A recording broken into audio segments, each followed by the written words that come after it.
ለመላው የእስልምና እምነት ተከታዮች እንኳን ለነብዩ መሐመድ የልደት በዓል መውሊድ በሰላም በፍቅርና በጤና ደረሳችሁ። ሰላም አላ ነቢ ሰላም አላ።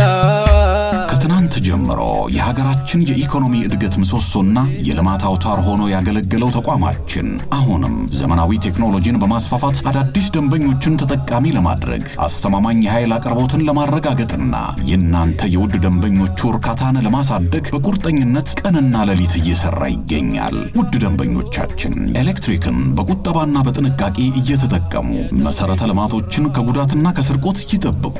ብልሹ አሰራሮችንም በማጋለጥ የለውጥ ጉዟችን አጋር ይሆኑ። የሰጣችሁንን ኃላፊነት በትብብርና በትጋት እየሰራን እናሳካዋለን። መልካም የመውሊድ በዓል። የኢትዮጵያ ኤሌክትሪክ አገልግሎት